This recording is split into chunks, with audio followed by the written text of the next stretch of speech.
I froze mid-step in the dimly lit parking garage of our downtown Chicago condo, phone in hand, the screen still glowing from the text I shouldn't have opened.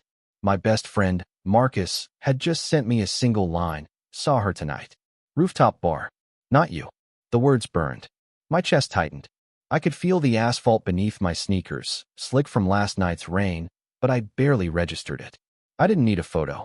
Just the way Marcus typed it, so calm, almost amused, made my stomach drop. My wife, Lena, kissing someone else. My Lena. And I had no idea. I didn't respond. I couldn't. I just stood there, the echo of her laugh from our last weekend at Navy Pier taunting me like a memory I'd been blind to. If you genuinely enjoy our stories, please subscribe to the channel, tell us where you're from, and what time it is right now. It's always fascinating to know how far our story flows. I started replaying the evening in my head. Lena, always so careful with her image, would never be spotted like that, unless she wanted to be. Or unless she thought I'd never see. Something about the way Marcus described it. Rooftop bar, a man pressing her close, the city lights flickering behind them, made my blood run cold. Unease settled over me the next day like fog. I tried to call her at work, Lena's office at the Hancock Tower, but she didn't pick up. Her voicemail was the usual rehearsed charm. "Hey, can't talk now. Call later." My gut said otherwise. Something wasn't right. That night, I pretended to go out with colleagues at a bar on Wacker Drive, but I was only a block away from the River North rooftop Marcus mentioned. I watched from the shadows, nursing a coffee instead of whiskey. She wasn't there. My relief lasted exactly 3 minutes before a small thrill of paranoia hit me. I needed proof, undeniable proof. The next day, I used a discovery method I never imagined I would: GPS tracking.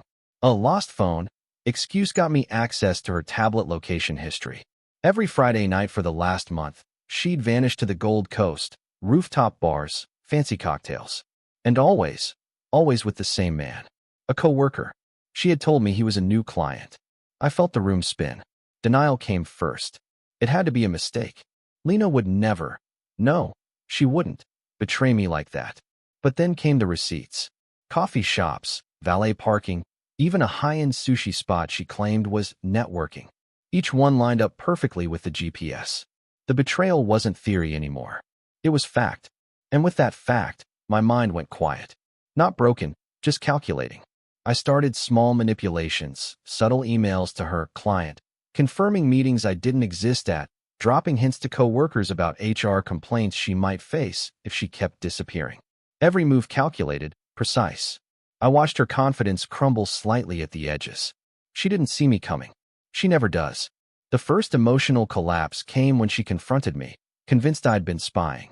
She flung words at me like knives, eyes blazing. "How dare you go through my stuff? I can't believe this." I stayed silent, letting the storm hit her. That was the moment I knew I'd broken her. Not yet fully, but the foundation was shaking. I transformed silently over the next weeks. I was quiet at home, watching, listening, noting every slip. My friends didn't know. My job didn't know. Only Marcus had the first glance of truth. And I used that. I set the trap for a Friday evening. The same rooftop bar. The man, her coworker, smug and overconfident, was already there when Lena arrived. I called the bar in advance, mistakenly claiming a private party for a television segment. They cleared the roof, save for the couple I wanted to witness. Security cameras were rolling, bartenders primed to assist in a faux misunderstanding. I stayed 2 blocks away, in my car, watching the city lights play over her hair, her laughter. My hand hovered over my phone, recording every gesture, every smug grin of the man who thought he'd won. Then came the moment. The bartender mistakenly spilled a drink near them. The man slipped. Lena tried to catch him, and a chain of tiny chaos unfolded. Security escorted him down as she protested, leaving her alone, red-faced, in front of the entire rooftop. Her world shifted in seconds. Her ego, her control, gone. Not destroyed by shouting, not humiliated by words, but by orchestrated collapse. And she couldn't fight it. My revenge style, psychological, public, invisible yet undeniable, had worked perfectly. Weeks later, the legal papers were filed. I didn't need to gloat. She moved out quietly. The man, gone from her life and hers from mine. I sat in our empty apartment, the skyline of Chicago bleeding into the dark through our windows. Cold, heavy. I realized the silence around me was more terrifying than anything I could have shouted. I didn't feel victory, only clarity. I learned how far I could fall and still rise, quietly, ruthlessly. And somewhere deep down, I knew Lena would carry that moment of rooftop betrayal forever, even if she never admitted it.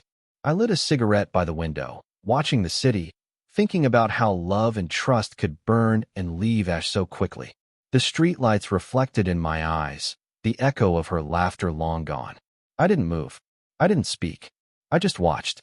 She would never be mine again, and I would never forget the sight Marcus sent me.